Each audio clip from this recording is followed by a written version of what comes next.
Hello, everybody. This is Mr. Fowling, and welcome to the first podcast Sunday School. Yay! How fun is that? So, I know I've got one hand on your periodic table and one hand on your heart, but still, we're going to hop right into this. So, average atomic mass. Average atomic mass is the weighted average of different isotopes. This is on the periodic table. So let me show you, see if I can hop my periodic table stuff here. So the average mass is the bottom number, right? It's the one that's got a decimal point on it. So helium is 4.003, oxygen's 16.00, but you get the idea on those. All right. Isotopes have different masses due to different numbers of neutrons. We did that before. Remember, individual isotopic mass is protons plus neutrons, right? But this one we're talking about averages. So nitrogen 15 isn't very common. It's 1.03% of all the nitrogen. Nitrogen 14 is 98.97% of all the nitrogens. That means most of them. The larger percentage means the average is closer to this. All right. So the periodic table will tell us the most abundant isotopes. Let's take a look at this. I'm going to look for lithium, oxygen, and lead. Lithium is over here. Lithium 6.968, so the most abundant lithium is going to be 7. Oxygen 16.00, that's pretty easy. It's 16.00. And then I have lead, which is Pb right here, 207.2, so 207 is the most abundant. I guess I should do this. Lithium would be lithium 7, oxygen would be oxygen 16, and lead would be Pb207. So the formula to find the average mass is the percentage of isotope 1 times the mass of isotope 1 plus the percentage of isotope 2 times the mass of isotope 2. This means I could have 3 or 4 or 10 of them. I won't have more than 3. And that'll give you the average mass. Okay? And make sure you use the decimal form of percent. I was taught that in middle school by a big scary man. All right. So, first of all, so it is time for calculators to assemble. So first thing I want to point out is whenever you're given this, I think I said I wouldn't have more than 3. This one's 4. I have a feeling that, you know how you've got something that's wrong and you keep going back to it, you keep forgetting to fix it? Well, this is one of those problems where I'm not sure if I remember to go back and fix it, but I did. Notice how these will add up to 100%, and they do, right? The 4 isotopes of lead are shown above, each with its percentage of mass abundance. Oops, percent, by the composition of its nucleus. Using these data, calculate the approximate atomic mass of lead. So what we're going to do is percentage 1, M1, plus percentage 2, M2, plus percentage 3, M3, plus percentage 4, M4, and that's going to be M total. Okay. So my percentage 1, remember, use the decimal form, 0.0137. And that is, I'm going to add these together, right? 82 plus 122 is 204. Plus 0.2626 times that new math. Oops.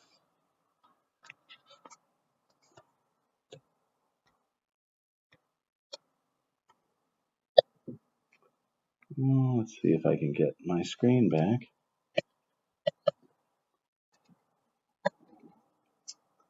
So 82 plus 124, that's 2 more, so that'd be 206.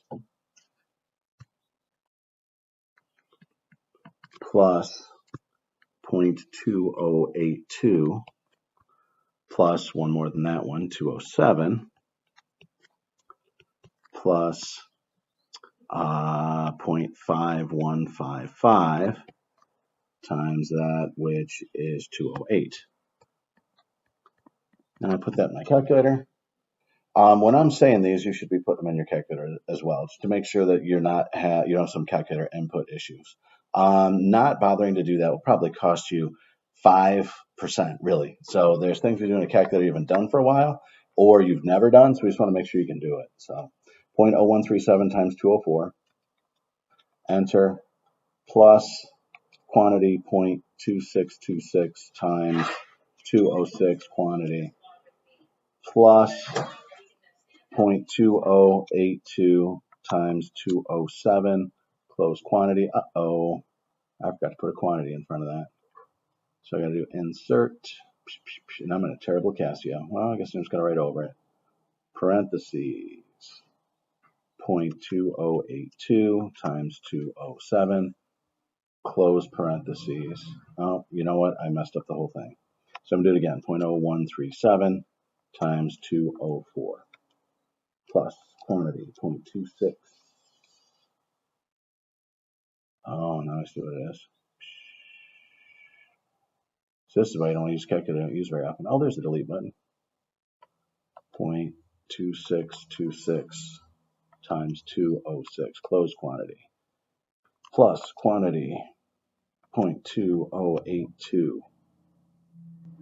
times 207, close quantity, plus quantity 0.5155 times 208, close quantity equals 207.2118. And remember, we like to go to two decimal places whenever we do these. So we're going to have 207.21, and that's going to be grams per mole.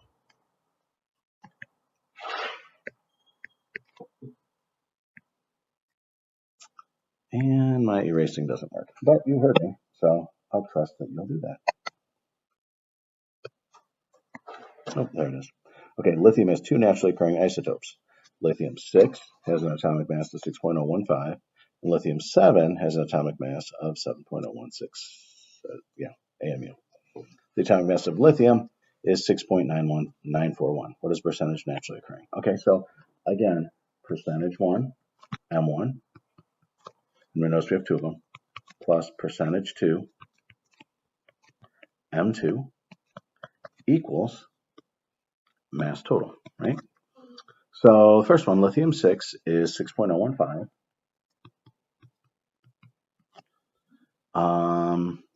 And lithium-7 has an average atomic mass of 7.016. The atomic mass of lithium is 6.941. Uh-oh. What is the percent of naturally occurring lithium? It's an uh-oh. So what we have to do is super algebra. Percentage 1 plus percentage 2 equals 1. Remember, we're using the decimal form, right? So percentage 1 equals 1 minus percentage 2. Okay? So instead of percentage 1, which is this right here, I'm going to put 1 minus percentage 2. And over here, I'm going to put just plain old percentage 2. And I'm going to solve for percentage 2. Okay? So that was my little thought over there. I'm going to go into the green over here. So I'm going to distribute this part through here. So 6.015 minus 6.015 percentage 2. That's like my x. Plus, okay, I'm going to multiply those together. 7.016 percentage 2 equals 6.941. Okay, so I'm going to combine these two, right? So this is a negative and a positive, so 7.016 minus 6.015. Syntax error, quit. Okay, I'll try that again. I'll try it this way. Negative 6.015 plus 7.016. So this is going to be 1.001 percentage 2 equals 6.941. I'm going to subtract this minus 6.015. So let's make that a little bit easier. 1.01 percentage 2 equals 6.941 minus 6.015 equals 0.926. So percentage 2 equals, divide both sides by 1.01, right? 1.001. Oops, I lost a 0. So 0.926 divided by 1.001 equals 90. Oops. 0.925, which is 92.5% for lithium part 1. Now, what did it ask for? What is percentage naturally occurring lithium? 7. Hey, that's what we did. 92.5%. All right. What is the atomic mass of an element, and how does it differ from the mass number? Mass number is 1 atom. Atomic mass is the average of all elements.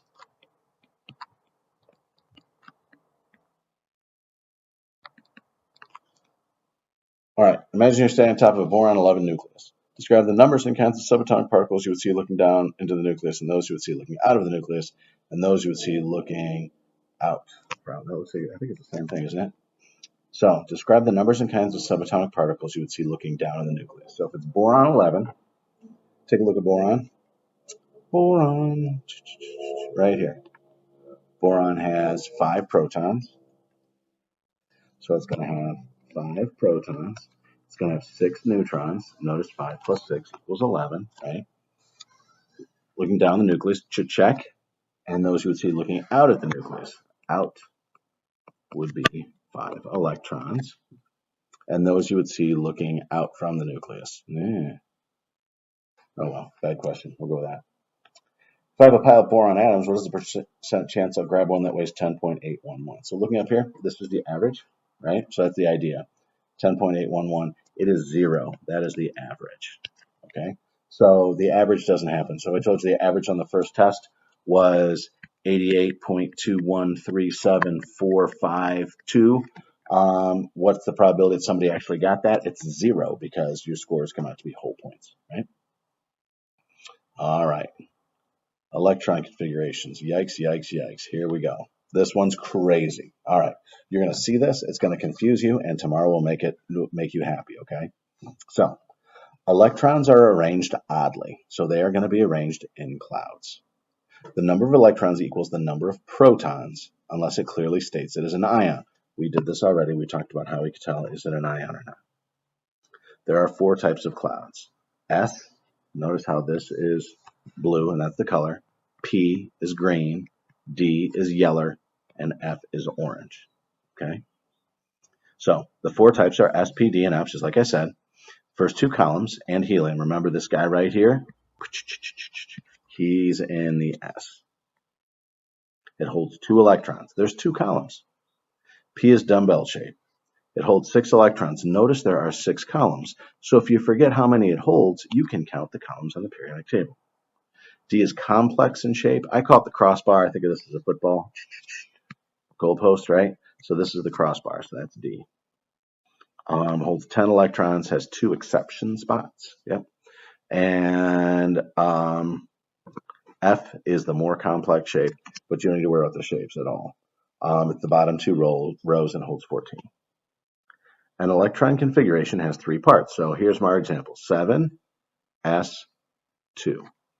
The coefficient tells you the energy level, okay? So the energy level is the row. 1, 2, 3, 4, 5, 6, 7, okay? So the energy level is the row that it's on, okay? It tells the row in the periodic table. All right, so D is off by 1 and F is off by 2. So what that means is it's going to be 4S, then 3D. So see how it's going to be 1 less than you'd think it would be. And let me show you where that would happen. 4S, see how this is 3D, clearly labeled, right? So once you get down to 6S, you go 6S2, 5D1, and then you come down here. So that means that the F block is off by 2. I think it's just worth memorizing that this is 4 and this is 5. But that's just me. All right. Titanium, atomic number 22, ends in 3D, and it should be on the 4th row, but it's 3. All Ds, and you fail a grade in Indiana. So what this means is, when I went to school, there was a kid that got all Ds, and if you got all Ds, you got held back a year. Oh, so you should be in 5th grade, but you're in 4th grade. Okay, they hold you back. Europium, atomic number 63. Let me show you where europium is. Oops, 63 is somewhere around here, right? They got all Fs. If you got all Fs, and there was a kid named Buddy in my class who got all Fs in 6th grade, and they didn't have him repeat the 6th grade, they had him bumped down. So everybody else was in the 7th grade, and Buddy, instead of staying in the 6th, went to the 5th. He was off by 2 because he had all Fs. So the F block drops you 2. All Ds drops you 1. Okay? All right. So the block tells you where it is in the periodic table, and the superscript tells you what column. So looking back here, if I had 7s2, 7 told me what row. 1, 2, 3, 4, 5, 6, 7. S block 2 means it was this one right here. The 2 tells me the second column. Okay. There you go. Examples. Let's do lithium. Lithium. I'm going to start at the top. Okay. I got to account for all of these. First row, S block 2. First row, S block for both of these. S1, S2. Lithium is on the second row. It's in the S block, and I stop at that first column. Boom. Okay. Phosphorus is P. Do the same thing again. First 2, 1, S2. Next group, 2, S2. Right, there's 2 of them, 1, 2. This next one, still on the second row, right? Second row. I'm in a new block. This block is the P block. And there are 1, 2, 3, 4, 5, 6 of them. But I'm not at phosphorus yet. Got to go to the third row. S block again. There's 2 of them. Phosphorus. Now, still in the third row. P block, but I go 1, 2, 3. 3P3. Okay. Titanium. Right here, 22. Whoops, it didn't like where I circled 22, so I'm going to erase it. I don't know about you, but I'm feeling 22. Again, 1s2, 2s2, 1s2, 2s2, 2p6.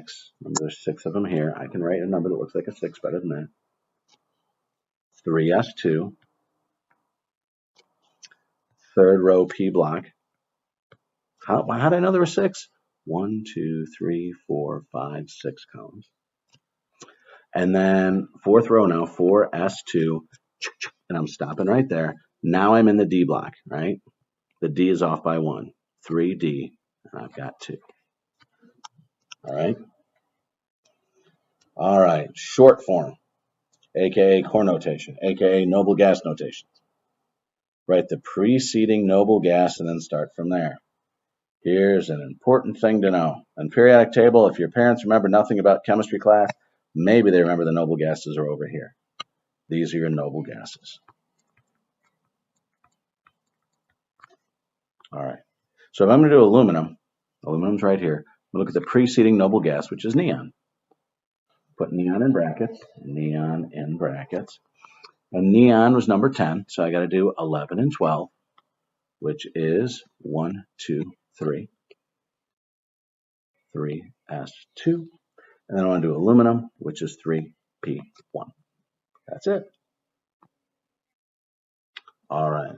The next one is xenon. Oh, doggy, xenon is number 54. Now, xenon is a noble gas, but I have to look at the preceding noble gas, which is krypton. Okay, so I'm going to put krypton in brackets. And then it starts at 37 and 38. That's 5s2. Then I'm in the D block, 4d10. Let me just show you how that works. So 4, 5. So krypton was what I did right here. 5s2, 4d10, because there's 10 of them, count them out. And then we're back in the P block, 5p6. So notice you can't just put xenon in brackets. Okay. Things worth noting: capital C, capital O is carbon, oxygen. Capital C, lowercase o is cobalt. Be sure you can tell the difference for them. Okay. Let's take a look at orbital diagrams. Orbital notation. Boxes represent places electrons, which we're going to call arrows here, can be. So remember how we had 1s2? We did phosphorus. Whoops, let's not write funny. Well, it's not. It's going to be mean to me. 1s2. Notice there's 2 arrows. 2s2. 2 arrows. 2p6. 6 arrows. 2, 4, 6. 3s2. 2 arrows. 3p3. 3 arrows. Okay. Boxes hold at most 2 electrons, at most 2 arrows. Okay. You can see the little boxes I'm talking about here. Electrons fill the boxes in a subshell by having the same direction and even spreading. So if I'm the P, everybody gets 1 before anybody gets 2. Okay. Examples. Let's take a look at chlorine. Chlorine is right here. So sometimes I think it's easier to do the electron configuration first, but let's just go ahead and do this first. So we know it's going to start with 1s2, 2 electrons, 1 up, 1 down, 2s2, 1 up, 1 down, 2p. Okay, so 2p I know I'm going to have 6. I fill them up as up, up, up. I need to spread them out evenly, right? They want to spread out as far as they can. I can't write the word spread, and I can't sneak in the letter R, and it won't let me erase the letter R. Boy, that R is really important that it won't go away like that. You need to spread out your arrows in the same subshell. So there's 3, 4, 5, 6. 3s, 1, 2. And chlorine, notice, is going to end in 3p5. So that's where I'm going to stop. 1, 2, 3, 4, 5. There's chlorine. Just got to take a pause so my ink will stay. Carbon. Okay. Carbon is up here. So it's going to end in 2p2. 1, 2. So I'm just filling them up as they go. Now do I put it up, down? Nope, I do this. Okay.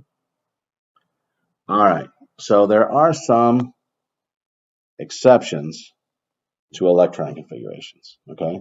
D4 and D9, D don't. Bum, bum, bum, bum. The purpose of electron configuration is to show where the electrons actually are. So we notice that some of these electrons do weird things. Electrons go to the lowest energy level. Lowest energy level is the most stable. So this is important to know. Low energy is the most stable. So I like to think of this in terms of babies. Here's a baby, right? Now, if you're a baby, is a baby happier? Yay, happy baby. When it has low energy, rock-a-bye baby. Or at high energy, earthquake, car crash. No, never shake a baby. It causes brain damage or death, even the first time that it happens. All right. All right. So electrons go to the lowest energy level. Lowest energy level is the most stable. That's why we start with 1s2 always. Full. So it's going to fill the lowest energy possible.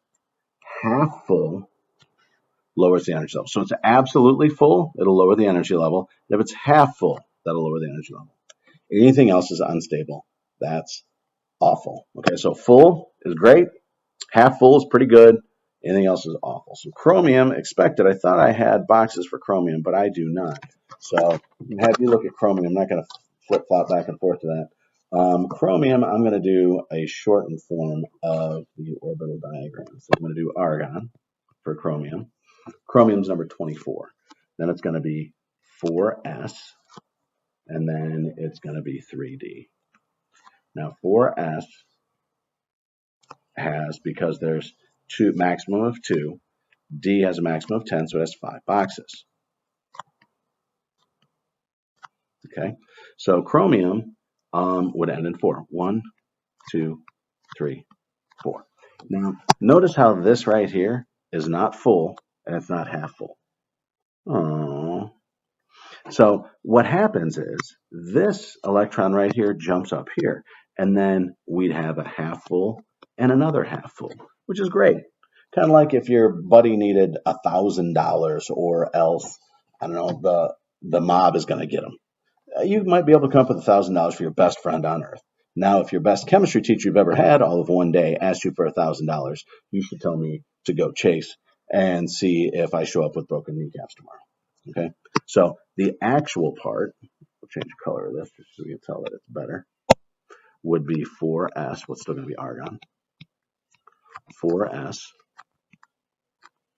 and then 3d. 1, 2, 3, 4, 5. Just one. Okay. And manganese does something similar. So remember that was a D4. Chromium is a D4.